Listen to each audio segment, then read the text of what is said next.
Hey Laura, Coach Brandon here, and I am currently at my home because feeling a little bit under the weather and decided to work from home today.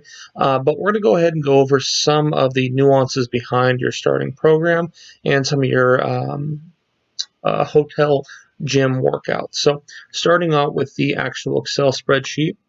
So we're starting on Friday, which is kind of odd, but we'll make do with it. First exercise, RDL. I did attach an actual explanation video with that, so you should have good detail on how to do that. Anything in red, squat thruster, inverted row, for example, is going to be a superset. So what this means that you'll do 4 sets of them back to back. So squat thruster, inverted row, 90 to 120 seconds off, so about 2 minutes off. Squat thruster, inverted row, 2 minutes off, all the way until we do 4 sets of each exercise. Now, the next concept I want to explain is AMRAP. So what AMRAP means is AMRAP is as many reps as possible.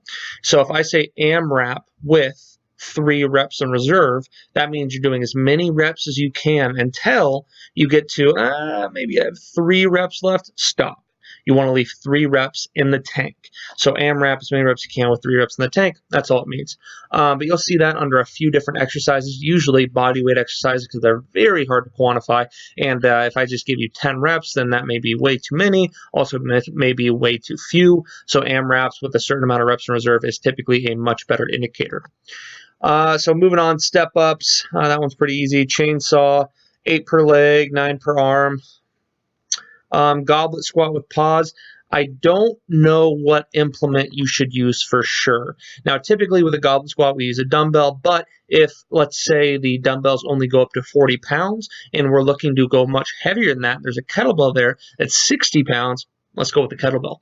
And it's going to be exact same training stimulus, no big deal. So just kind of use the implement that matches your desired training weight range best. And I gave weight ranges for each one of these exercises, 40 to 55, 17.5 to 25. Each one you'll notice that I could put one there for does have one. There's some that do not. For example, inverted row, that's a body weight exercise. Of course, I'm not going to have a load indicator for that one. But also you'll notice on Tuesday there's a few without load indicators because with the sumo deadlift, I just want you to use the heaviest implement you can find. So it might be a kettlebell, might be a dumbbell, and I have no idea what that is. But with the sumo deadlift, you're just going to want to use the heaviest thing you can find, and we're obviously getting more in the hypertrophy phase of reps there, up to 12. Bent over row, 4 sets of 10. That's a little more quantifiable. We do have weight ranges there. Quad extensions with machines, I'll never leave weight ranges just because one machine compared to another machine is completely different. 50 pounds on one machine, you may be able to do 20 reps with. 50 pounds on another machine, it may be a 1 rep max. That's how different it can be sometimes. So you'll never see me leave weight ranges there, just reps in reserve. Keep in mind that these numbers right here, where is it? Tempo quad extensions. These numbers right here, 2 to 3. So if we're doing 3 sets of 7 with 2 to 3 reps in reserve, that'll be in the intensity column. 2 to 3 means that you can do that weight 7 plus 2 to 3, 9 to 10 times, but you're only going to do sets of 7 with it, leaving 2 to 3 reps in reserve. So that'll kind of be your weight indicator for a few different exercises. Well, all exercises really, but it'll be an additional one for exercises with load ranges as well. Moving on to last few days, or last day rather, Thursday floor press. Not a whole lot of nuance behind that exercise. It's going to be a bench press while laying on your back on the floor. You're going to go ahead and go down nice and slow, touch your elbow to the floor, and then bench up. One caveat there is we do not want to bounce. For some reason, I see a lot of athletes specifically that want to bounce on the way down. That's obviously an injury waiting to happen. We want to control the eccentric nice and slow, stop on the ground for a second, burst up, no big deal. Looking at other Thursday exercises, box squat, dumbbell or kettlebell. Again, I just want you to use something that's challenging enough to get a good training stimulus out of.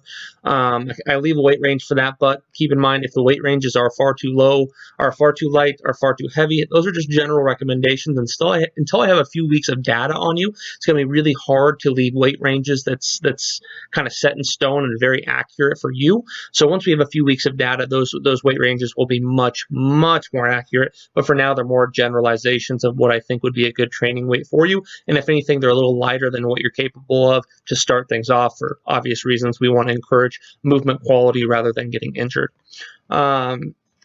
So yeah, chest flies, 2 sets of 12, cable oblique twist, 2 sets of 8. I left a video on how to do those along with split squats. Keep in mind, anytime you see things in the red, it is a superset. You see 3 things in a row that are in red, that means it's a tricep. So you're going bam, bam, bam, rest for however much time. Bam, bam, bam, rest for however much time. Pretty simple.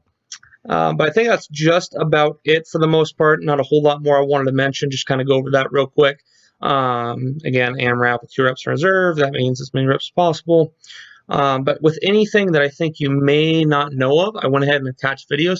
And if there's any additional things that you look at and go, that's gibberish to me, I don't know what that is, then I'll go ahead and send you a video, no big deal. But yeah, just let me know if you have any questions whatsoever. This will be a nice starting program for the gym that you are capable of training at right now. And then once we get to a nicer facility with more barbells and whatnot, that's when we get to have some real good fun and change things up a bit and get into heavier load. So yeah, just let me know if you have any questions.